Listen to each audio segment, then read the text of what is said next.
when I decided that I was going to quit my job and start all over again, as I said, I started to kind of hustle in Philadelphia's art community, and I really treated that as my practical education. So I kept journals. I not only interned and worked at places and did consulting gigs, but I would actually keep record of things that I would do differently, things that I observed that I would do differently, or things that I thought were really smart and best practices.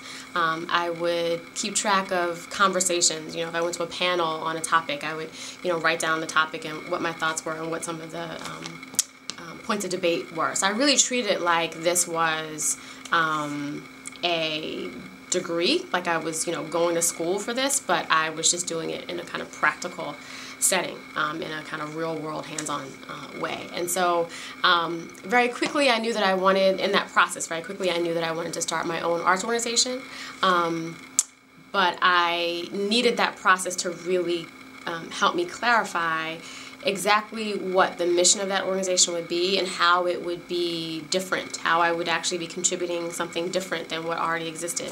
I knew I wanted to bring art to where people already were. And, originally I had the thought that many folks have had. Let's do public art, let's do murals, let's, do things outdoors.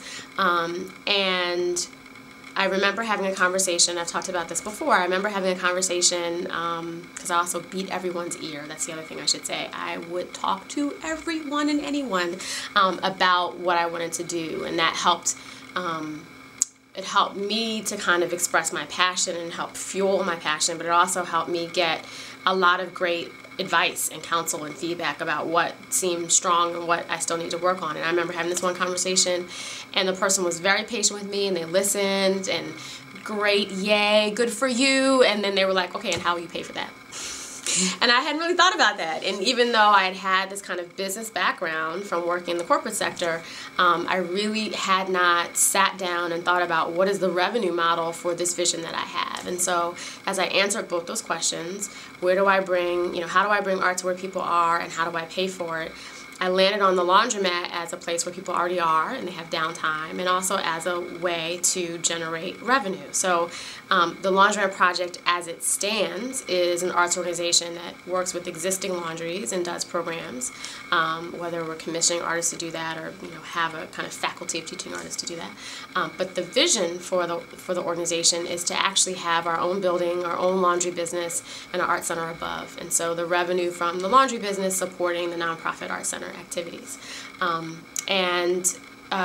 Basically, as I said, I landed on the Laundromat Project maybe, I don't know, a year into my journey. I quit my job in '98, and by mid-'99, I would say, had really realized that the laundromat was a space and was trying to tease out what that might look like.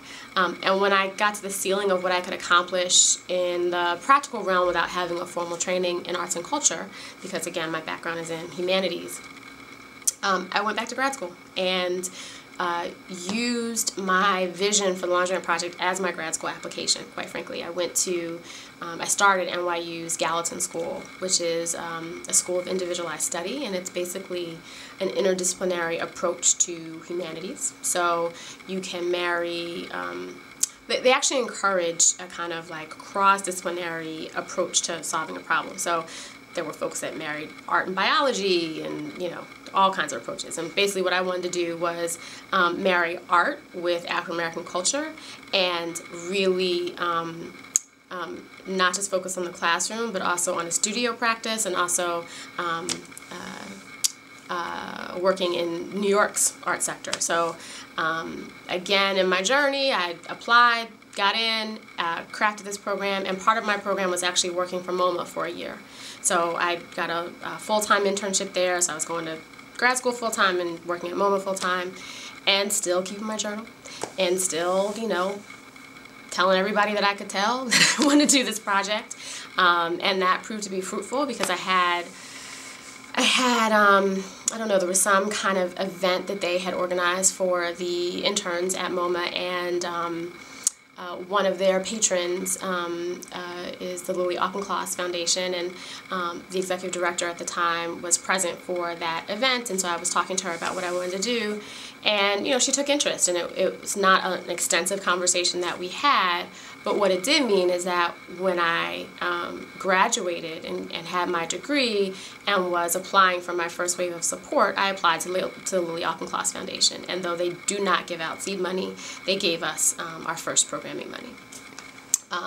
So it really, it was about being focused. It was about having a very clear vision and plan that had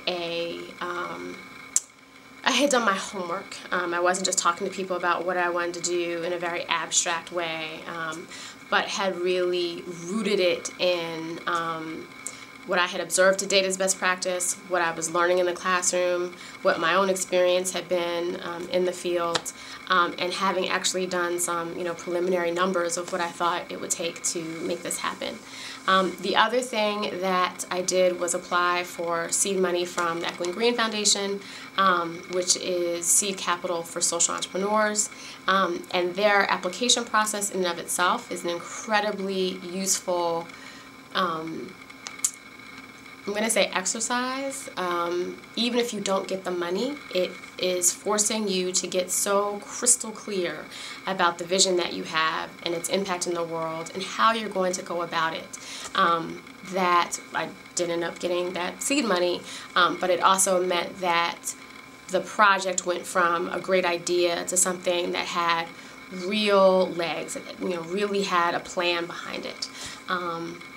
And so I was writing the Echoing Green proposal as I was writing my thesis, and pretty much, graduated in, the spring of 2004, I guess, and we had seed funding by that fall, and so began working on Laundromat Project's infrastructure, putting the board together, figuring out how we wanted to structure the organization because it has this vision for being a social enterprise. It wasn't just about going out and incorporating as a nonprofit, really thinking about, do we do a nonprofit that has a for-profit subsidiary, like what, the real nuts and bolts of what it means to put together a nonprofit or put together an institution, whatever tax structure that's going to be. And so really was very systematic in trying to answer those questions.